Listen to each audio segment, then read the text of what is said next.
Eu vou te ajudar, vou te ensinar 3 testes para saber se alguma coisa é heresia ou não. 3 testes.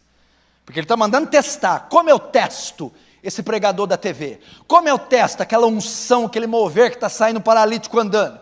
Como eu testo o livro que eu estou lendo, a doutrina da minha igreja, a minha própria igreja, esse pregador, evangelista, este ensino? 3 testes para você saber. Primeiro, compare com as escrituras. Compare o que esse pregador prega, que esse pregador ensina, o que esse livro apresenta, o que essa confissão de fé ensina, o que essas unções mostram, o que esses evangelistas ensinam, o que essas conferências propõem. Compare com as escrituras. Tem amparo na escritura essa doutrina? A escritura apoia tal campanha, tal conferência, tal afirmação. Agora, para isso, por isso que fica difícil, né? Você tem que conhecer bem as escrituras. Por isso que o governo, que foi banido nas urnas, ficou tanto tempo no poder. Porque a área que eles menos investiram foi educação. Um povo ignorante, analfabeto, não tem capacidade de se defender, não vai discernir o certo e errado. O que esse povo sabe de Constituição? O que ele sabe que ele sabe de leis, de direitos? Não sabe nada. É só dar bolsa quadrilha para eles, acabou. A mesma coisa os falsos profetas. Ninguém lê Bíblia nessas igrejas, não é estimulada a leitura, então não há como fazer uma avaliação. Então, para que você teste os profetas, teste o ensino, você precisa ser um exímio estudante das escrituras. Compare com as escrituras. Lembra de Lutero? Quando esteve na dieta de Worms, foi ordenado a comparecer diante de um concílio de julgamento, e ele tinha que revogar as teses. Ele diz: não há amparo na escritura para venda de indulgência, até que vocês me provem na escritura, eu não revogo. Ele não revogou, e você está aqui hoje por causa dele. Tem amparo na escritura o que essa turma está ensinando? Segundo teste, compare com o ensino de 2000 anos de história da igreja. Isso que esse pregador, esta conferência, esse livro, esse mover está ensinando, compare com 2000 anos de história. Como? Paulo ensinou assim, Policarpo ensinou assim, Irineu ensinou assim, Crisóstomo ensinou assim, Agostinho ensinou assim, patrística. Agora vamos para pré-reforma. John Hus ensinou assim, Wycliffe ensinou assim, Savonarola ensinou assim. Compare, 2000 anos. Vamos agora, reforma. Lutero ensinou assim, Calvino ensinou assim, Zwinglio ensinou assim, Bullinger, Beza ensinou assim. Vamos para os pós-reforma, os puritanos. John Owen ensinou assim, Richard Sibbes ensinou assim. Você tem 2000 anos. Jonathan Edwards ensinou assim, Charles Haddon Spurgeon ensinou assim. Vamos um pouquinho mais agora, entrando na contemporaneidade. Dr. Martin Lloyd Jones ensinou assim. Compara, meu irmão. Então o cara vem com a nova revelação, uma doutrina, uma revelação, um ensino que 2000 anos de história não respaldam aquilo. Segundo teste, compare com os ensinos de igrejas e irmãos contemporâneos, saudáveis. Fulano está ensinando assim. Existe igreja bíblica hoje, pastor bíblico. Hoje, no nosso tempo, pergunta se eles estão ensinando assim. John MacArthur ensina assim, Paul Washer ensina assim, os pastores aqui do Brasil ensinam assim, os pentecostais bíblicos saudáveis ensinam assim? Não tem amparo na escritura, 2000 anos de história não respaldam o que está ensinando, e os crentes saudáveis contemporâneos também não concordam com ele. Herege. Heresia. Teste, meu irmão. Atos 17, 10, 11. E logo os irmãos enviaram de noite Paulo, Silas a Bereia. E eles, chegando lá, foram à sinagoga dos judeus. Ora, estes foram mais nobres dos que estavam em Tessalônica. Por que que os judeus de Bereia foram mais nobres do que os de Tessalônica? Porque de bom grado receberam a palavra, examinando cada dia nas escrituras se essas coisas eram assim. Pastor Rival, sabe quem os bereanos submeteram a um teste? O apóstolo Paulo e Silas. Vamos ver se esse Paulo está pregando está certo. Vamos ver. Hã?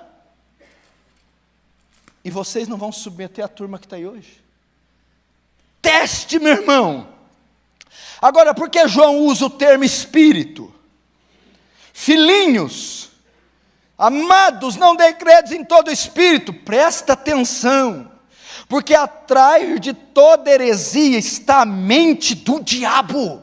Sabe quem cria heresia? Não é um falso profeta, não. Não é um herege, não. A heresia, o engano, nasce nos laboratórios do inferno. Vem da mente do diabo. Por isso ele diz, não creia nos espíritos. Porque quem propaga o engano são os falsos profetas. Mas quem os inspiram é Satanás. Por isso ele usa, assim quem prega a verdade está sob o poder do Espírito Santo, e é o Espírito que nos influencia a verdade. Quem prega a mentira é o espírito do diabo que está por trás. É ele que faz isso. Vamos lá, vamos continuar. Agora, por quê? Ele vai nos dar a razão de fazermos o exame. Provai os espíritos, se procedem de Deus, verso 1. Porque muitos falsos profetas têm saído pelo mundo afora. Olha a ideia dele, porque nós temos, irmãos, que examinar. Veja só, João está dizendo assim, filhos, chegará um tempo que o engano vai estar em tão grande escala, que vai ter crescido tanto, que você terá que ter cuidado com o que come, com o que ouve, onde congrega, com o que lê. Por que eu tenho que pôr à prova os espíritos, João? Porque já muitos falsos profetas têm se levantado ao mundo. Porque existe engano em toda parte. Porque estão se levantando. Se João disse isso na época dele, imagine na nossa. Você não pode confiar em qualquer coisa, meu irmão. Verso 2. Nisto reconheceis o Espírito de Deus. Todo espírito que confessa que Jesus Cristo veio em carne é de Deus. E todo espírito que não confessa a Jesus não procede de Deus. Pelo contrário, esse é o espírito do anticristo, a respeito do qual tendes ouvido, que vem e presentemente já está no mundo. Até aí. João dá outra dica para você fazer um teste. Não creiais em todo espírito, antes provai, né? Não creiam, ou seja, não deem crédito em tudo que vocês veem. Em vez disso, provem, submetam um teste. Por que, João? Porque muitos falsos profetas se levantarão. Você vai andar num campo minado. Nossa, vi um vídeo tão bom. Prova. Nossa, me deram um livro, as primeiras páginas tão boas. Prova. Nossa, fui numa conferência, o louvor ali. Prova. Teste. Como? Tem amparo bíblico. Tem amparo de 2000 anos de história da igreja. Tem amparo de crentes e igrejas saudáveis, contemporâneos. Agora, outro teste. Nisto reconhecereis o Espírito de Deus. Nisto vocês saberão se a doutrina é verdadeira. Se o pregador é de Deus. Se o mover que está ali acontecendo vem de Deus. Como? Todo espírito que confessa Jesus, que Jesus Cristo vem em carne é de Deus. E todo espírito que não confessa Jesus não procede de Deus. O que acontece? O primeiro século, o combate doutrinário era na cristologia. Cristologia, a doutrina de Cristo. O ataque que a igreja recebia era do gnosticismo e do docetismo. O que eles faziam? Negavam uma das naturezas de Cristo. Dizia que Cristo é Deus, Ele era divino. Como eles criam que a matéria é má, o corpo é algo mau. Se Jesus é Deus e Jesus é bom, ele não pode ter corpo, porque corpo é matéria, e matéria é mal. Então, eles não confessavam que Jesus veio em carne, ou seja, não admitiam que Jesus foi humano, teve forma corpórea, teve carne e osso, negavam uma das naturezas. E se você negar uma das naturezas, herege.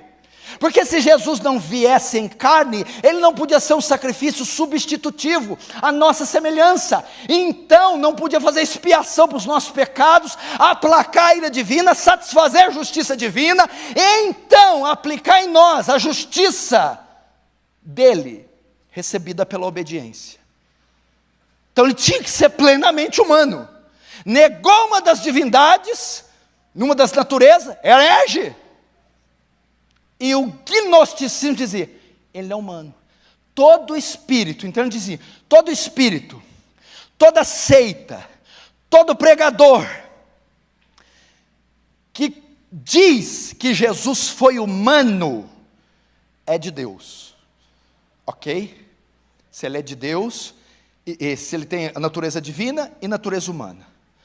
Agora todo espírito, ensino, pregador, profeta, livro, que não confessa que ele vem em carne, que ele não foi humano, ou tira uma das naturezas, esse não é divino.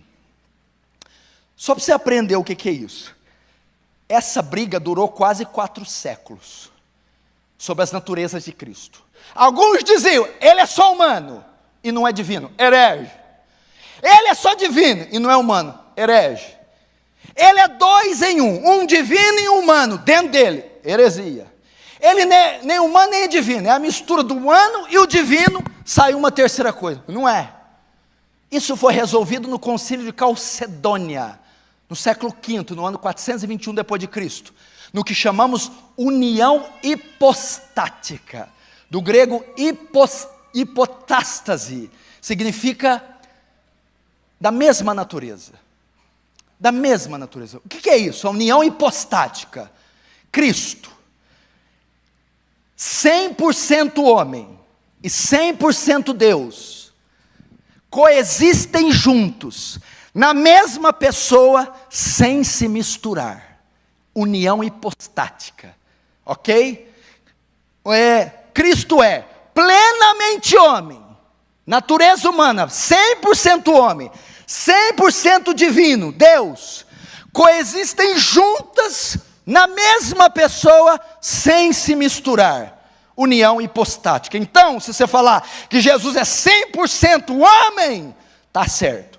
E se falar que ele é 100% Deus, também está certo. Na mesma pessoa. Aí você até respirou agora. Ai, pastor, estou aliviado. O meu falso profeta lá nunca falou que ele não vem em carne. Não, imagina. E Jesus sangrou, Jesus foi homem, gente. Foi Deus também. Então estou tranquilo. O que é isso?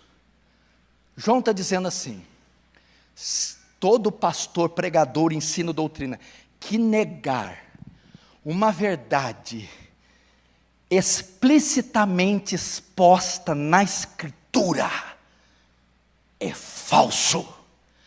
A divindade e a humanidade de Cristo é uma doutrina explicitamente exposta na Bíblia.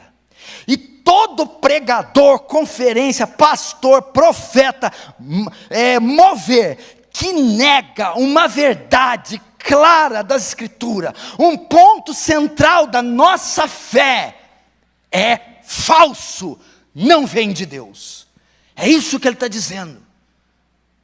Quando você ouvir alguém distorcer uma verdade claramente ensinada na Escritura, é falso.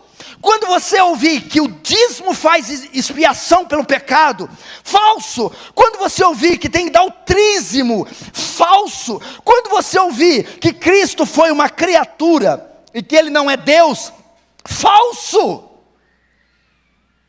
Quando você ouvir que quem não der o dízimo vai para o inferno, porque é ladrão, falso. É falso.